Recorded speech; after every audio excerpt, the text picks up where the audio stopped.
In his next adventure, Odysseus describes his encounter with the Cyclops named Polyphemus, Poseidon's one-eyed monster son.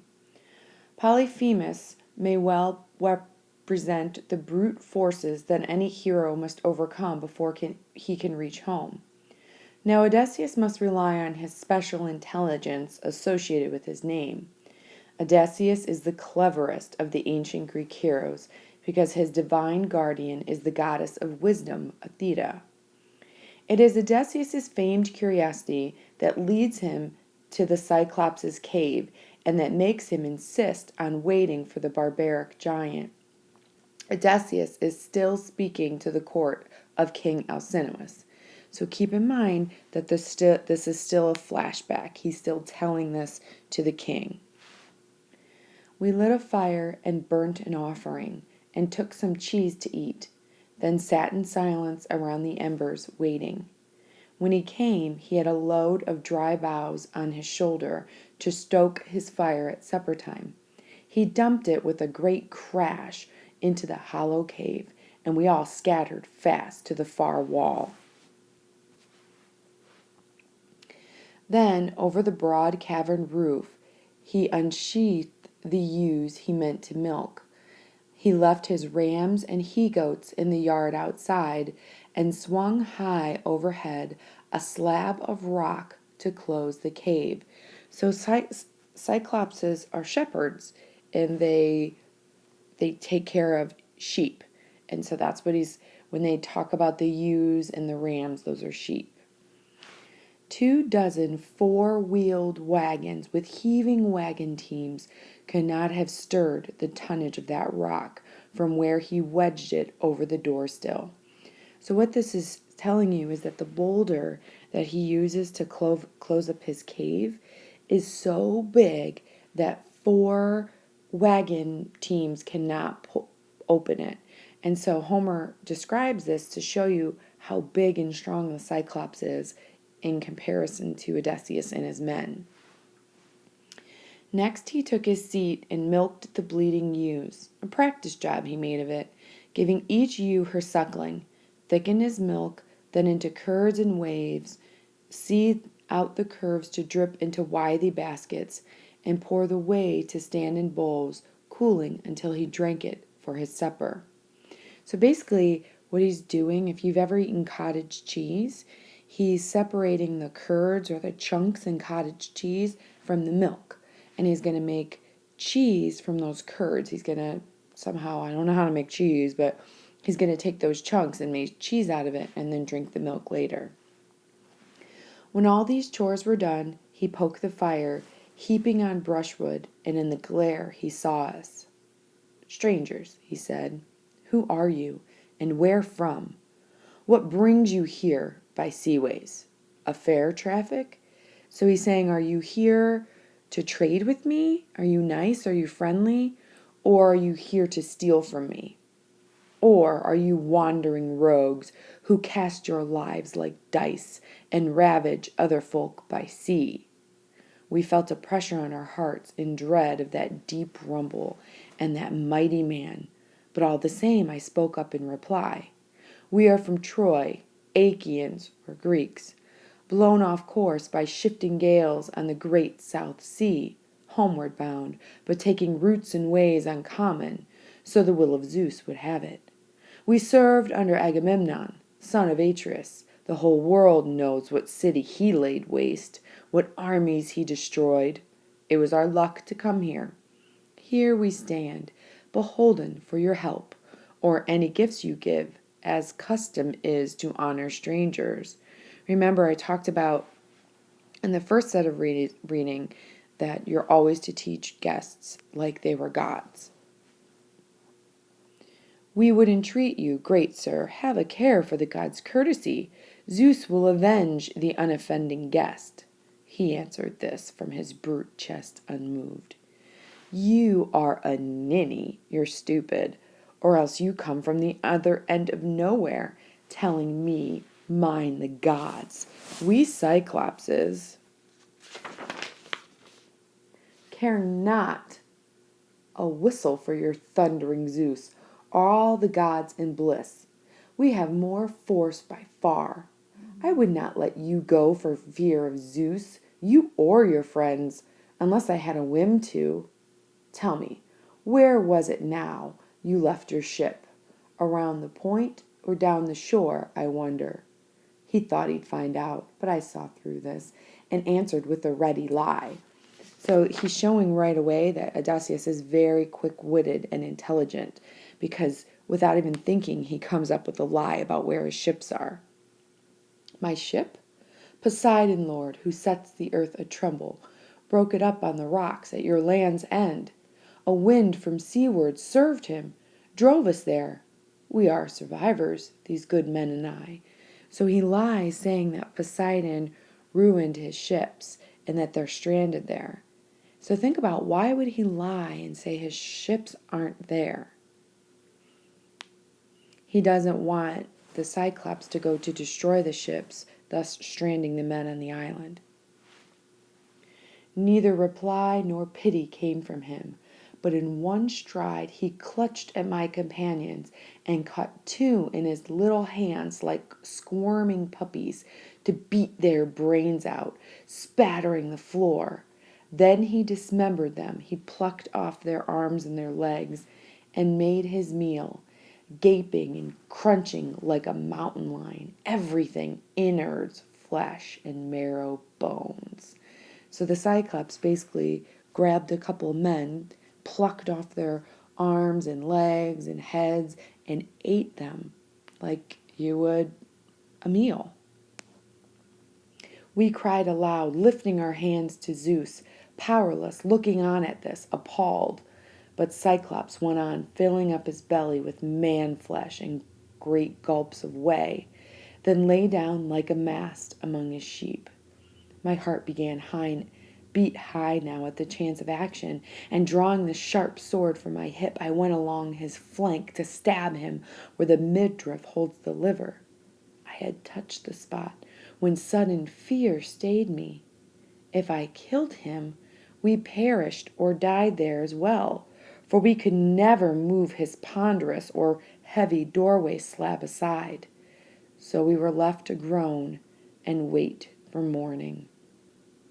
When the young dawn with fingertips of rose lit up the world, the Cyclops built a fire and milked his handsome ewes all in due order, putting the sucklings to the mothers. Then, his chores being all dispatched, he caught another brace of men to make his breakfast, and whisked away his great door slab to let his sheep go through.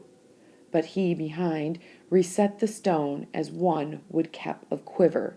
So he basically closed the door to his cave by moving the boulder back into the doorway.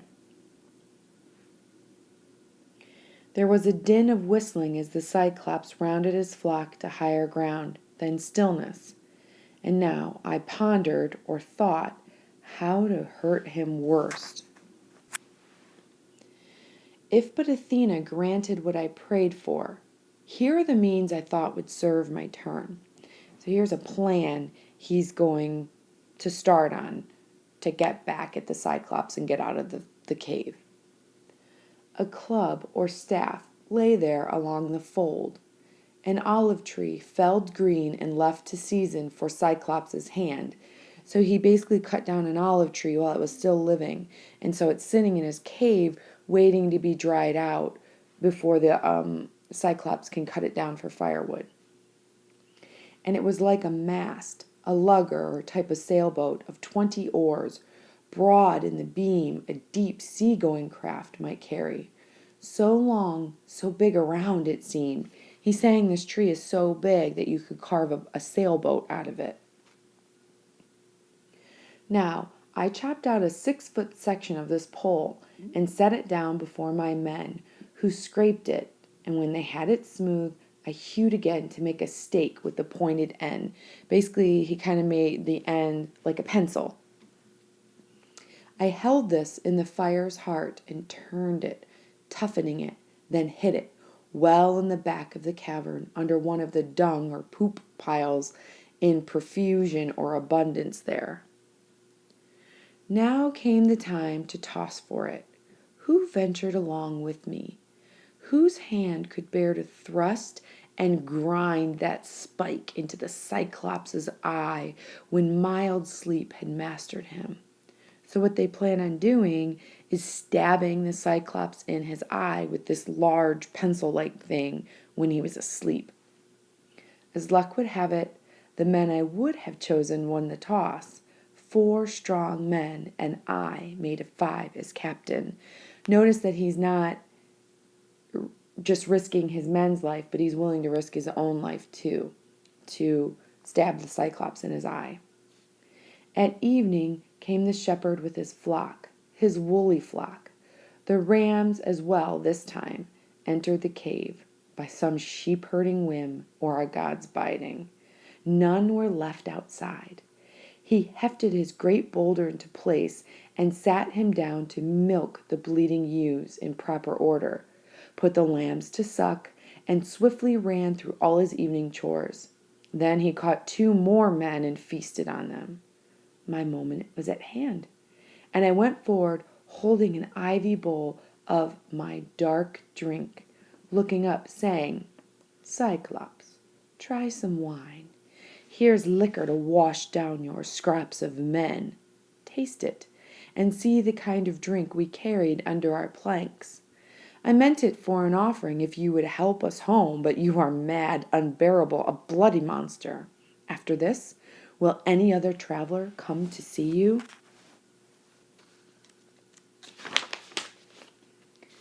He seized and drained the bowl, and it went down so fiery and smooth he called for more. "Give me another, thank you kindly. Tell me, how are you called? I'll make a gift will please you. Even Cyclops know the wine grapes grow out of grassland and loam in heaven's rain. But here's a bit of nectar and ambrosia." He's saying the wine is so good, it's basically drink of the gods. 3 bowls I brought him, and he poured them down. I saw the fuddle and flush come over him. Then I sang out in cordial tones. The Cyclops is getting drunk. "Cyclops, you ask my honorable name? Remember the gift you promised me, and I shall tell you. My name is Nobody. Mother, father, and friends, everybody calls me Nobody." Now this is ironic because we're going to get to that. And he said, "Nobody's my meat then, after I eat his friends. Others come first. There's a noble gift now." So the Cyclops says basically his gift to Odysseus is that he's going to eat Odysseus last. Now this is all very ironic because Odysseus lied and said his name was Nobody. And so the Cyclops is going to eat nobody last. He's not going to eat anyone else. And we know this because Odysseus is living to tell this story. Even as he spoke, he reeled and tumbled backwards, his great head lolling to one side, and sleep took him like any creature. Drunk, hiccuping, he dribbled streams of liquor and bits of men. So as he hiccups, he basically burped up wine and bits of men, and it dribbled down the side of his chin. Now, by the gods, I drove my big hand spike deep in the embers, charring it again, and cheered my men along with battle talk to keep their courage up. No quitting now. The pike of olive, green though it had been, living, reddened and glowed as if about to catch. So if you've ever sat around a fire or roasted marshmallows, sometimes you get bored and you kind of put your stick in the fire until it glows, like basically it's ready to catch, but not really. That's basically what he did to this big steak, this big, large, pencil-like thing. I drew it from the coals, and my 4 fellows gave me a hand, lugging it near the Cyclops, as more than natural force nerved them. Straight forward they sprinted, lifted it, and rammed it deep in his crater eye.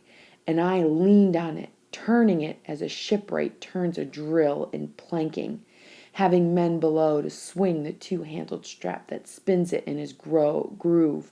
So he's basically turning the stake in the Cyclops' eyes like you would a screw and a screwdriver. So with our brand, we bored that great eye socket, while blood ran out around the red hot bore. Eyelid and lashed were seared, they were burning, and the pierced eyeball hissed, broiling, and the roots popped. And here comes a Homeric simile. See if you can think about what he compares this to. In a smithy or a blacksmith shop, remember a blacksmith heats iron so hot that it can bend? One sees a white hot axe head or adze plunged and wrung in a cold tub, screeching steam, the way they make soft iron hale and hard. So he compares what he's doing to a blacksmith who takes fiery hot iron and puts it into a pail of water to cool the iron, and it's steaming and boiling and hissing, and that's what he compares stabbing the Cyclops' eyeball to. Just so that eyeball hissed around that spike. The Cyclops bellowed and the rock roared around him, and he fell back in fear. Clawing his face, he tugged the bloody spike out of his eye, threw it away, and his wild hands went groping or looking about. Then he set up a howl for Cyclopses who lived in caves on windy peaks nearby. Some heard him, and they came by diverse or various ways to clump around outside and call, "What ails you, Polyphemus? Why do you cry so sore in the starry night? You will not let us sleep. Sure no man's driving off your flock. No man has tricked you, ruined you." Out of the cave the mammoth Polyphemus roared in answer, Nobody's tricked me. Nobody's ruined me." To this rough shout they made a wise reply, "Oh, well, if nobody has played you foul there in your lonely bed, we are no use in pain given by great Zeus. Let it be your father, Poseidon, Lord, to whom you pray."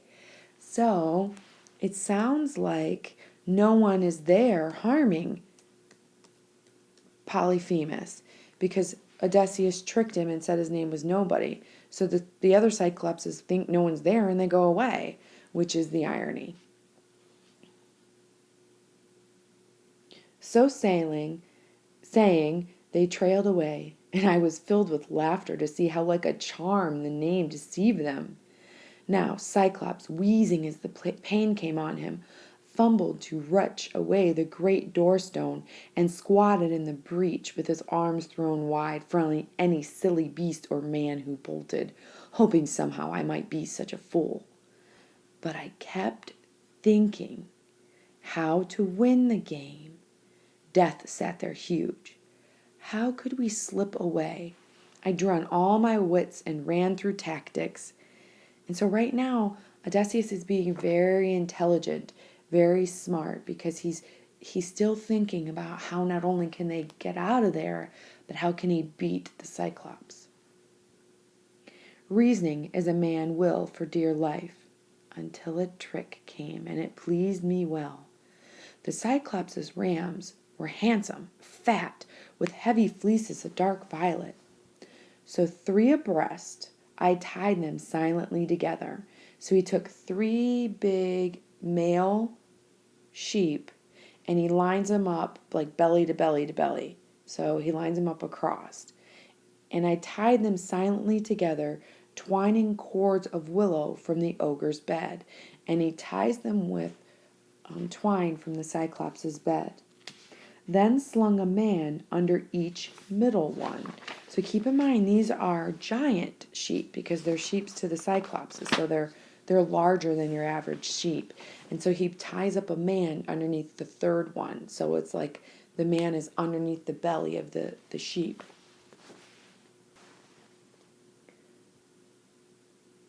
I can't read that top line. So 3 something could convey each man. I took the wooliest lamb, the choicest of the flock, and hung myself under his kinky belly, pulled up tight with fingers twisted deep in sheepskin ringlets for an iron grip. So breathing hard, we waited until morning. So this shows you how strong Odysseus is. All the other men are tied up underneath the sheep. Well, Odysseus was the last one. There's no one there to tie him up. So he is literally holding on underneath the biggest sheep until morning. So he's holding on almost like doing a pull-up all through the night. When dawn spread out her fingertips of rose, the rams began to stir, moving for pasture, and peals of bleating echoed round the pens where dams with udders full called for a milking. Blinded and sick with pain from his head wound, the master stroked each ram, then let it pass. So the Cyclops pets each lamb and then lets it outside to go to the pasture. But my men riding on the pectoral fleece, or riding underneath the sheep, the giant's blind hands blundering never found. Last of them all, my ram, the leader, came, weighted by wool and me with my meditations or my thoughts. The Cyclops patted him, and then he said, "Sweet cousin Ram, why lag behind the rest in the night cave?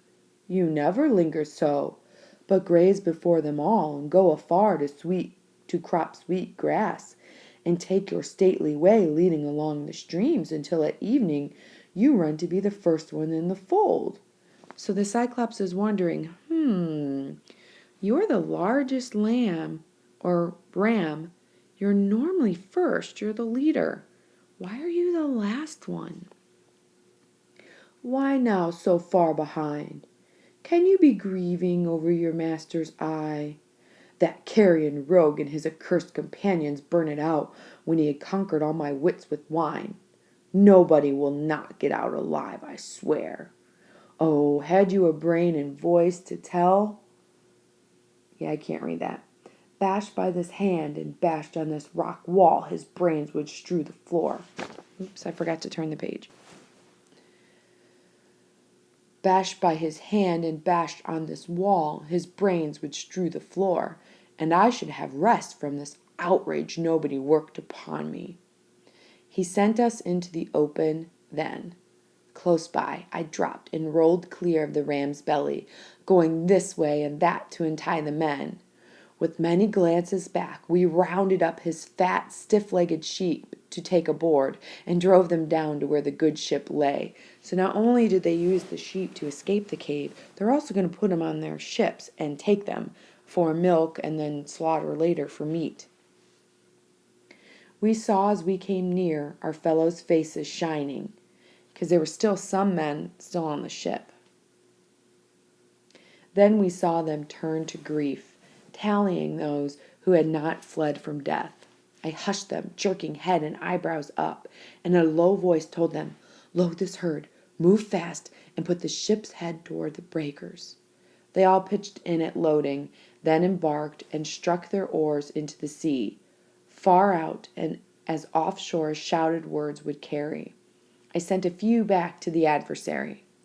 So Odysseus and his men get on the ship. They start to sail away. And remember, Odysseus is cocky. He's pretty arrogant. So he's going to yell back and taunt the Cyclops. "Oh, Cyclops, would you feast on my companions? Puny I am in a caveman's hands. How do you like the beating that we gave you, you damned cannibal, eater of guests under your roof? Zeus and the gods have paid you." The blind thing in his double fury broke a hilltop in his hands and heaved it or threw it after us.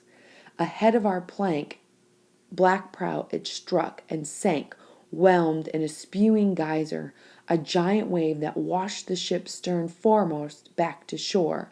Cyclops got mad. He lifted up a hilltop and threw it at Odysseus' ship.